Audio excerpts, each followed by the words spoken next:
My daughter once sent me a cold message telling me not to come for Christmas because I wasn't welcome, and my son didn't even bother to reply, so I simply answered, "All right," and quietly stopped all the payments I had been making for them, and the very next morning they were both standing at my door. I'm really glad you're here listening to my story, so please stay with me till the end, like the video, and tell me in the comments which city you're watching from so I can see how far this story reaches. For most of my life, I truly believed that being a good mother meant giving up everything for your children, and for 35 years I lived exactly that way.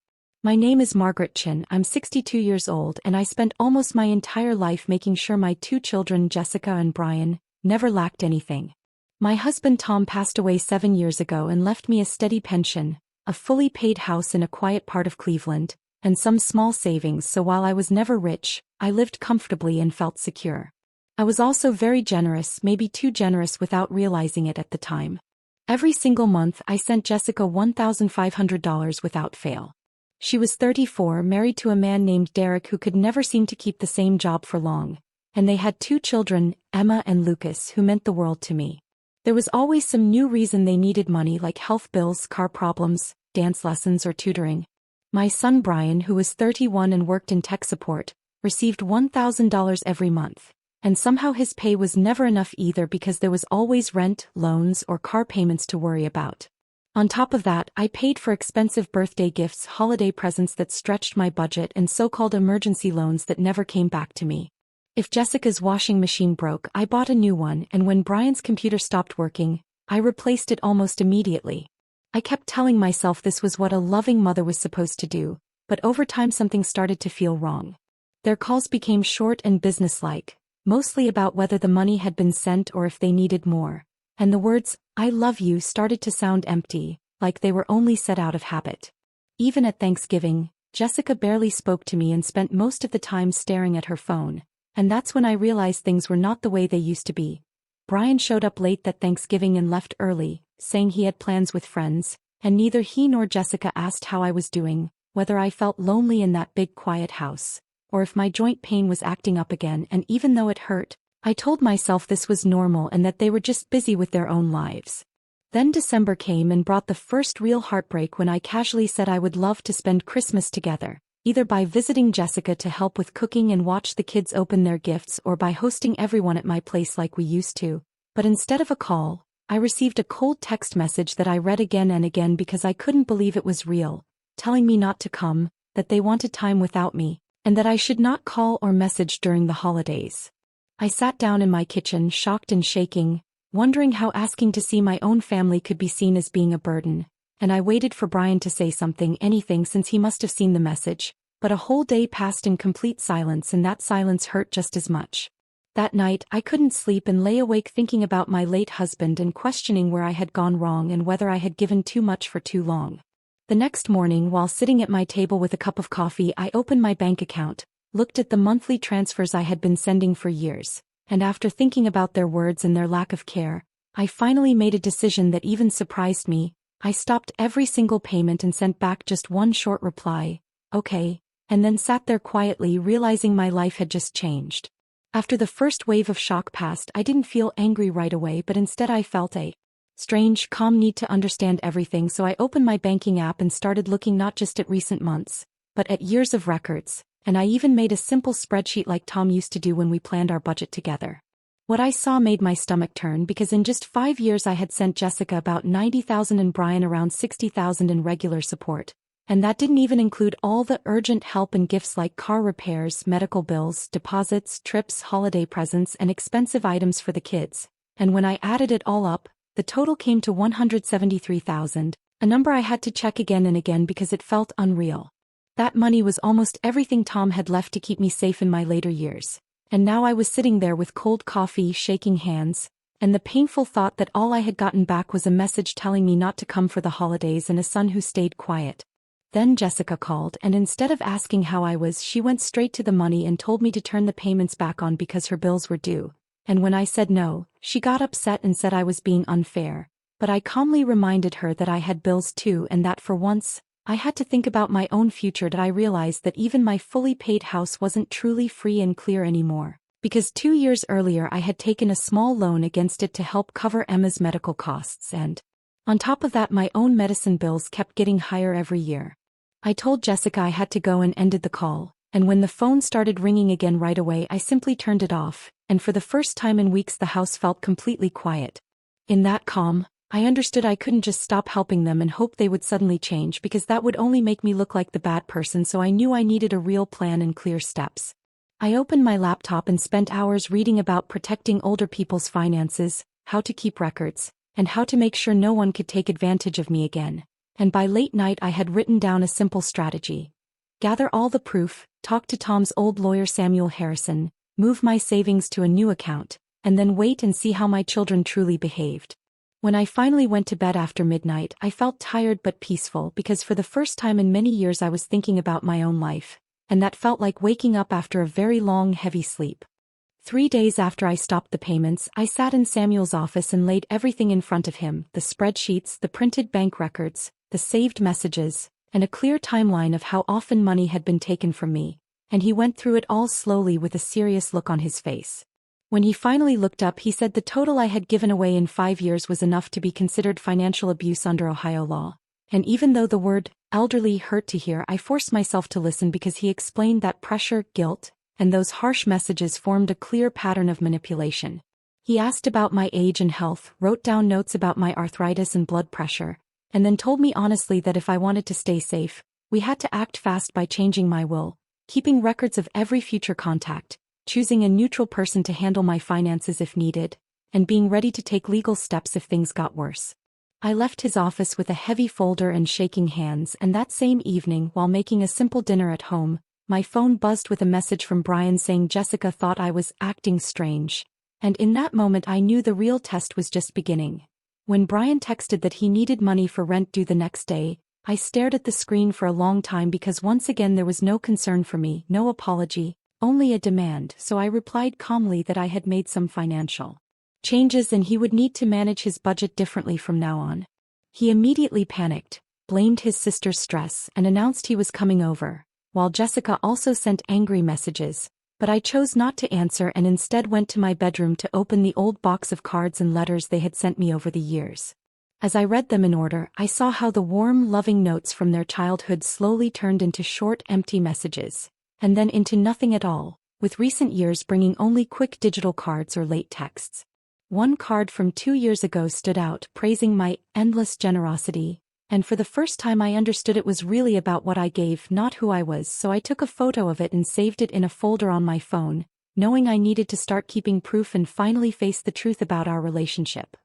That night I hardly slept, because I knew the next day would bring a serious showdown, and I needed to stay calm and strong, and sure enough Brian arrived around 11, parking the same car I had helped him buy years ago, money he never paid back, and knocking like he was already angry. When I opened the door, he walked in without a smile, and before I could even sit down, I saw Jessica's car pull up too, which told me they had planned this together, and my heart sank even more when I noticed my grandchildren in the back seat. They came in acting like they were in charge, telling me what to do in my own home, and Brian demanded I turn the payments back on, while Jessica said I was mixing up Christmas with money, as if the two had nothing to do with each other. I calmly reminded them that they were the ones who told me not to come and not to contact them. Then I asked a simple question about when they last called me just to talk, and neither of them had a real answer. When Brian said he would be evicted, I pointed out that he earns enough to cover his own rent and asked where his money actually goes, which only made them defensive and angry.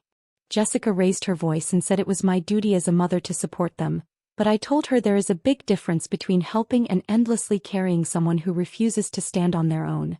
And for the first time, instead of backing down, I stood my ground and made it clear that things could not continue the way they had before.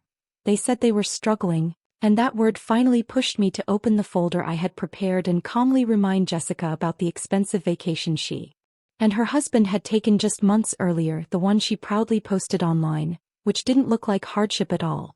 And when she said it was paid with a credit card, I asked who she expected to cover that bill when it came due. Then I turned to Brian and mentioned the new high-end computer he had bought, even though he claimed he couldn't afford his rent. And the room went quiet because there were no good answers. That's when Jessica suddenly switched from anger to tears, apologizing and saying she was stressed and had taken it out on me. And then she tried to use the children talking about classes and school activities, hoping to make me feel guilty enough to give in. For a moment my heart almost broke, but I remembered the years of giving, the huge amount of money and the way they had treated me, and I said no calmly and clearly, that the payments were not coming back and that they were adults who had to take responsibility. Brian became cold and said I would regret this one day, and Jessica warned me that I wouldn't see the grandchildren anymore, and when they walked out the house felt painfully quiet, and even though I sat down and cried, I knew deep inside that for the first time, I had finally chosen to stand up for myself. I let out the great heaving sobs that seemed to come from somewhere deep inside me, the kind that loosens years of worry and pain. After a long moment I wiped my eyes, took a deep breath, and called Samuel Harrison to report every word they had said. "Document it all," he advised calmly. "You're doing the right thing, Margaret, even when it feels wrong." For the next 3 days I followed his advice. I gave myself a break. I didn't check my phone constantly. I watched old movies, cooked meals just for myself, and allowed myself to grieve for the children I thought I had raised, for the relationship I had imagined, for all the illusions I had held. Slowly, relief began to creep in, the first real lightness I'd felt in years. On the 4th day my sister Linda called. "Maggie," she said, using the nickname I hadn't heard in decades. She told me she'd spoken to Jessica. I closed my eyes, knowing this was inevitable. "What did she say?" I asked cautiously. "That you've had some kind of breakdown and cut them off financially," Linda said, her voice filled with concern. "She's worried about you, honey." "So am I." "I haven't had a breakdown," I said firmly. "I've had a realization." I explained how Jessica had told me not to come for Christmas, that they didn't want to see me, and that when I stopped sending money, suddenly I was the villain.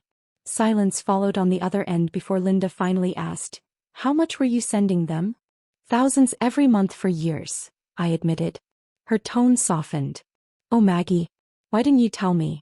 I thought I was being a good mother, and now I see you're trying to be a healthy person." We talked for an hour. Linda, widowed herself, understood the loneliness and fear of losing family, but she also knew manipulation. Her own son had tried similar tactics before she had set boundaries.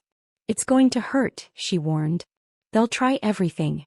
They'll send the kids to guilt you, play the victim to anyone who will listen, and make you doubt yourself. But if you cave now, it'll only get worse. They'll know exactly how to control you." After we hung up, I felt less alone, more grounded. But her warning proved true faster than I expected. That afternoon my 10-year-old granddaughter, Emma, called. "Grandma, why are you mad at us?" Her small, worried voice made my chest tighten. I gripped the phone, steadying myself. "Hi, sweetheart. I'm not mad at you," I said gently, knowing I had to protect myself while still holding space for the innocence of the children I loved. "Mommy said you don't want to see us anymore. She's been crying." The words hit me like a punch. Using a child to pressure me was cruel, manipulative, and completely unfair. "Emma, honey, I love you very much," I said softly. "I wanted to see you for Christmas, but Mommy said no. Do you understand?" There was a small, worried voice on the line. Mommy said you're being mean about money. Did Mommy tell you to call me?" I paused. Then Jessica got on the phone. "Do you hear that? You're confusing her. She doesn't understand why her grandmother doesn't love her anymore." My heart clenched. I took a deep breath. "Jessica, don't use your daughter to manipulate me. It's not fair to her." "I'm not. How dare you?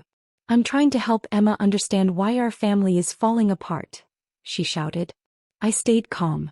"The family isn't falling apart because I set financial boundaries. Think about that."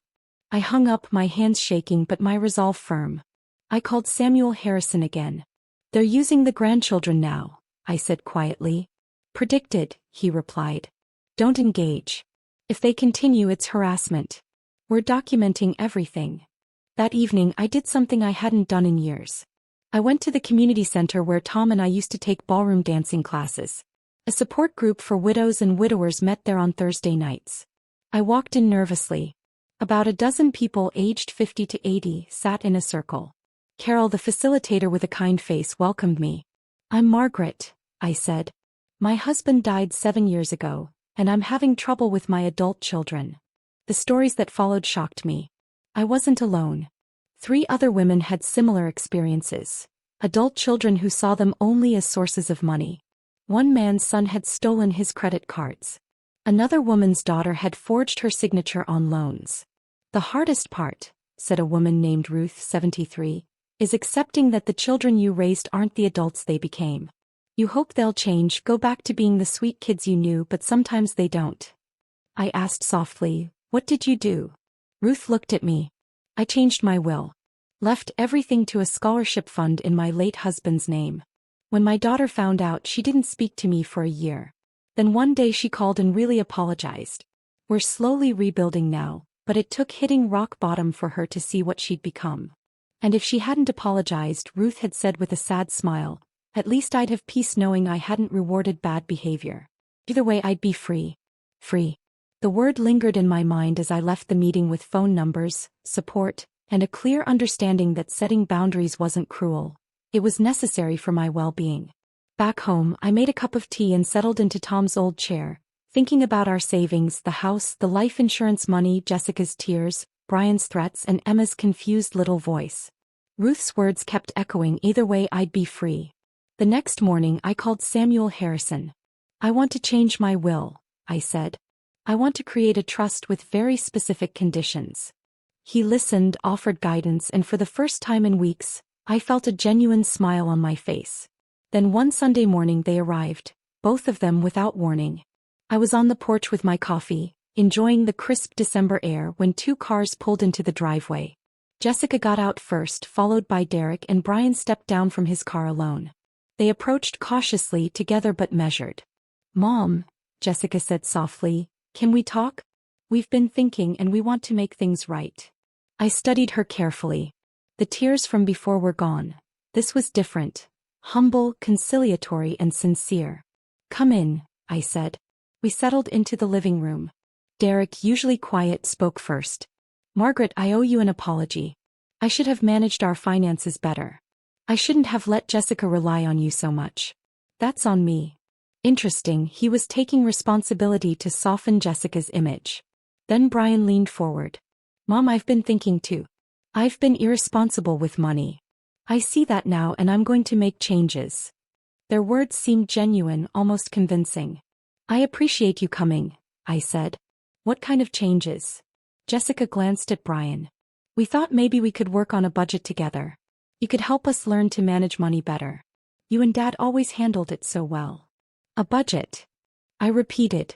"Yeah," Brian said eagerly. "Maybe you could help me set up automatic savings, track expenses, teach me the basics." "And you think that would help?" I asked. "Definitely," Jessica replied. Then she added, "And about Christmas. I was completely out of line. I was stressed and took it out on you. It was wrong. We want you there. The kids miss you so much." I sat back, observing them. They were sincere. Very sincere. But something inside me stayed alert, cautious. "So you want to reconcile?" I asked. Jessica's eyes lit up. "Yes. We're family." Family tried to talk things through. "And the money?" For a brief moment I almost wavered. "What about it?" I asked. "Do you want me to resume the monthly payments while we work on the budget?" Jessica exchanged a look with Brian. "Well, maybe a transition period. Just reduce the amount gradually while we get back on our feet," Brian suggested. "How much were you thinking?" I asked. "Maybe half, just until I find a cheaper apartment. 3 or 4 months, he said. Jessica nodded. "Same here until Derek's situation stabilizes. He has some interviews coming up," she added. Derek gave a hopeful smile. I stood, turned to the window, seeing my own reflection, a 62-year-old woman who had almost been fooled again. "No," I said softly. Jessica started to protest, but I faced them squarely. "I'm not giving you any more money. Not half, not a quarter, nothing." Brian argued, "But we explained. You explained that you want a few more months? Then another crisis will come." "Another excuse," I interrupted. Jessica's expression hardened. "So what? You're abandoning us." "I'm not abandoning you," I said firmly. "I'm refusing to enable you. There's a difference." Derek tried to defend them. "You have money, Mom. You have your pension, life insurance, this house. We're struggling." "No, Jessica," I said quietly but firmly. "You're mismanaging and you've been using me as a safety net instead of learning to budget." Derek faltered. We include you in the kids' lives," he said. "So you use them as leverage now after I stopped paying?" I asked. Brian stood angry. We came here to fix this, to be adults, but you're being stubborn and selfish. Selfish. I repeated. Selfish for wanting enough money to pay my bills, to have security for my future? Jessica snapped. You're 62. You'll live another 30 years. You don't need all that money sitting there. And there was the truth. They weren't worried about their survival. They were worried about inheritance. I took a deep breath. Get out, I said quietly. What? Get out of my house. Jessica's face turned red. Fine. But don't expect us to help you someday or visit you in a nursing home, or care for you when you're alone. I wouldn't dream of it, I said. You've made it clear. Without money there's no family. Now I finally understood everything clearly. Brian grabbed his keys and said I was making a huge mistake, and I calmly told him that maybe I was, but it was my mistake to make. Jessica stopped at the door and played her last card, saying the kids would forget me and that Emma was already asking why I didn't love her anymore, and that soon I would just be an old woman they barely remembered. The words hurt deeply, but I kept my voice steady and told her that if that happened, it would mean I raised children who taught their own kids that love depends on money, and that would tell me all I needed to know. They left, slamming the door, and I stood there shaking, my heart racing, wanting for a moment to run after them and fix everything, but I didn't. Instead, I sat down and texted Samuel Harrison that the meeting had gone badly and I wanted to move forward with all the legal changes. And he replied quickly, saying he was proud of me and that this was the hardest part.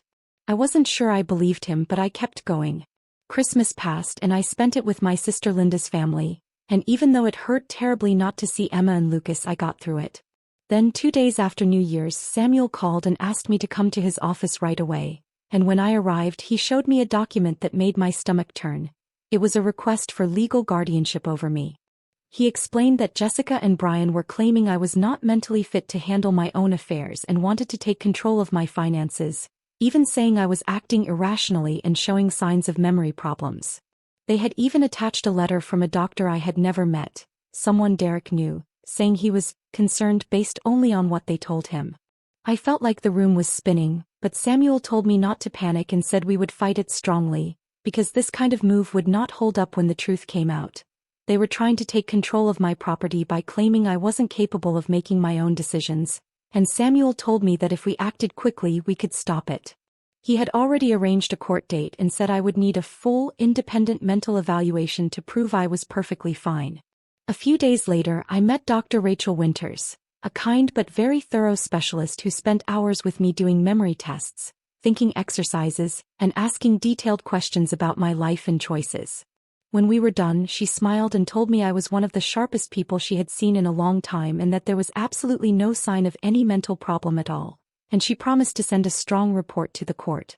Samuel prepared me carefully for the hearing, warning me that my children's lawyer would try to make me look confused or overly emotional, and that I needed to stay calm and clear. In the small courtroom, Jessica and Brian sat with their lawyer and wouldn't even look at me, while the judge reviewed the papers and asked why they were making such serious claims. Their lawyer talked about my strange behavior, and said I had cut off money and accused them of bad intentions, even relying on a letter from a doctor who had never once met me. The judge questioned this sharply, and Samuel then presented Dr. Winters' full professional report, which clearly stated that I was completely capable and fully aware, making it obvious that their case had no real foundation at all. Mrs. Chin, the judge stated firmly, you are of completely sound mind. She reviewed Dr. Winters' report with a sharp, measured gaze. Mr. Morrison, she said, this petition looks like a clear attempt by adult children to take control of their mother's money simply because she stopped sending them funds. Do you have any evidence of incompetence beyond her making decisions you don't like? Morrison faltered. The judge continued, fine, let's hear from the children themselves. Jessica and Brian stepped forward and I noticed Jessica's hands trembling. Miss Chin, Judge Coleman asked, how much money was your mother giving you each month? $1,500, Jessica admitted. For how long? About 5 years, she replied. And then when she stopped, you filed for guardianship? The judge's voice was icy. Jessica tried to explain, she was always generous, then suddenly cut us off. She's not thinking clearly. Judge Coleman interrupted, on the contrary, she's thinking more clearly than she has in years. Brian stared at the floor. We're worried about her. The judge's eyes narrowed. Worried about her or worried about her money? Silence. She closed the file. Petition denied. Furthermore, both petitioners must reimburse Mrs. Chun for all legal fees incurred defending this baseless claim. Court adjourned. The gavel struck and Jessica burst into tears while Brian looked stunned. Their lawyer hurriedly packed up. Samuel put a reassuring hand on my shoulder.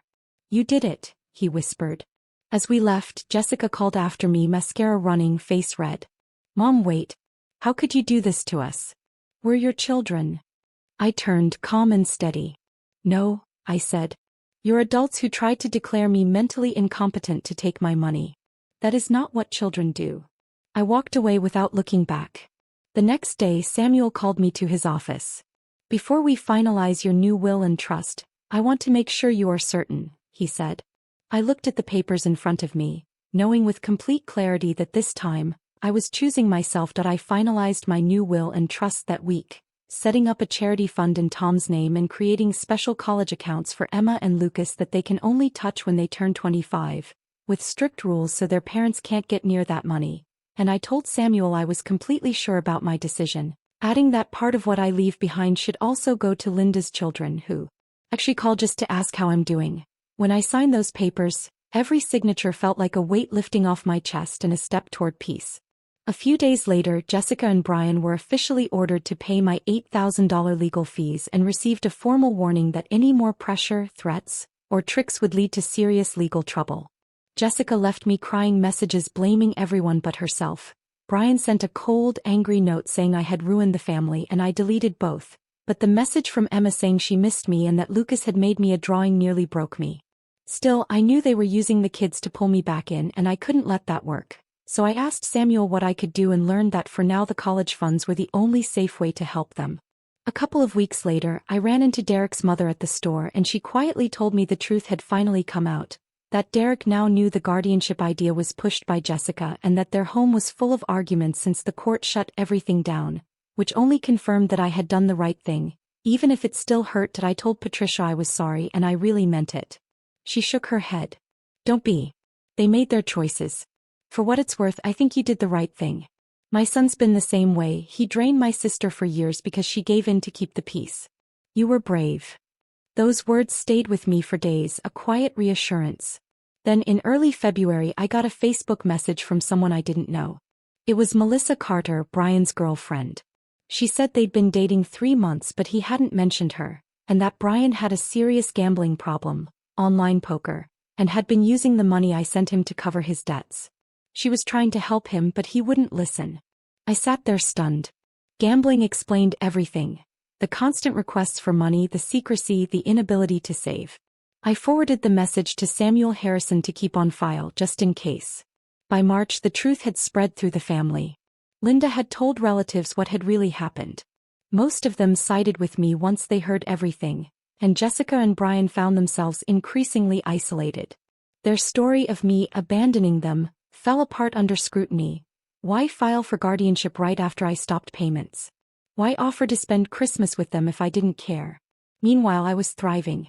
I joined a book club, took a watercolor class at the community center, spent time with Linda and her family, and made new friends in the grief support group. I stopped waiting for calls, stopped feeling guilty for having boundaries, and finally saw the real impact of my choices. Nearly $3,000 a month saved $36,000 a year just by saying no. I used some of the money to take Linda on a trip to the Grand Canyon, something we'd always dreamed of doing together.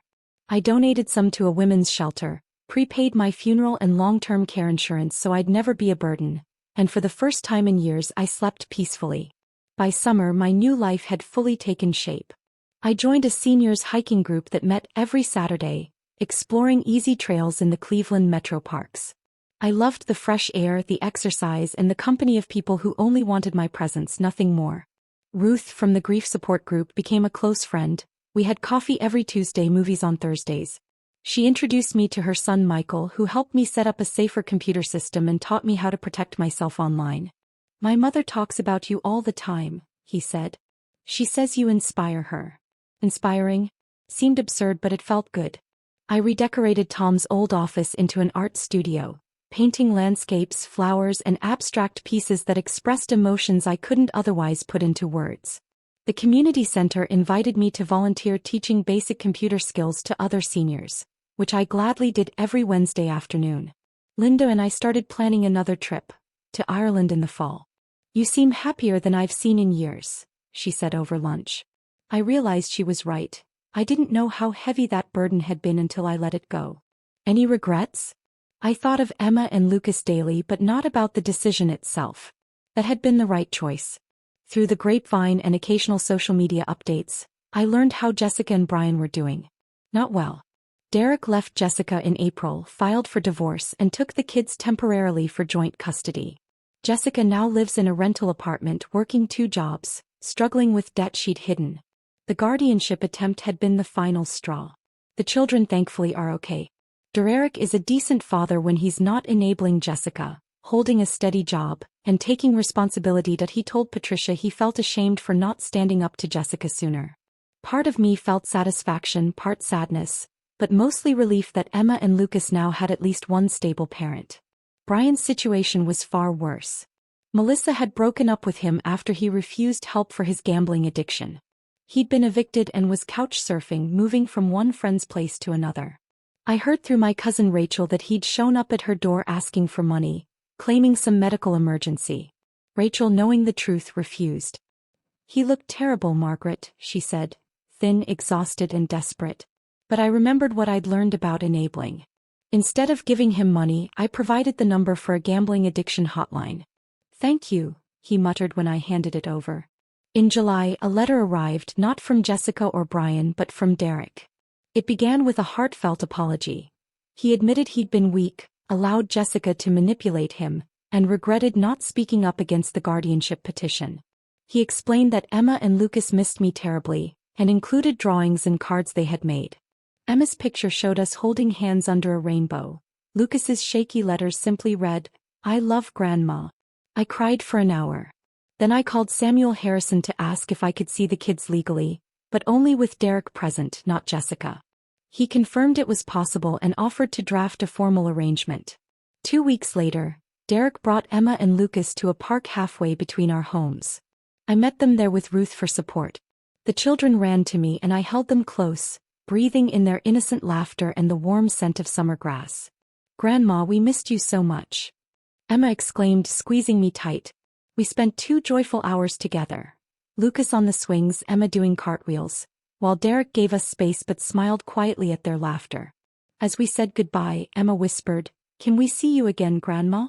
I smiled and promised, "Yes, very soon." Derek shook my hand, gratitude and relief written across his face. "Thank you for giving us a chance." I drove home feeling lighter than air. Jessica had tried calling 4 times that day, but I didn't answer. Later, I heard through the grapevine that she was furious Derek had arranged the visit, even threatening to take him back to court. But he held firm and I had a good lawyer. My life wasn't perfect. I still had moments of sadness, grief for the family I had hoped to have. But I also had peace, autonomy, friendships, and purpose. I had myself back. And that, I was learning, was everything. Looking back, I realized what I'd lost wasn't my children, it was my self-respect. I had confused love with sacrifice, generosity with enabling. I had taught my children that my worth was in my wallet, and they had learned that lesson well. The hardest truth: sometimes the most loving thing you can do is say no. Sometimes protecting yourself means disappointing people who claim to love you. Sometimes family isn't about blood, it's about who treats you with dignity. I rebuilt my relationship with Emma and Lucas. Jessica and Brian? We're cordial now but distant.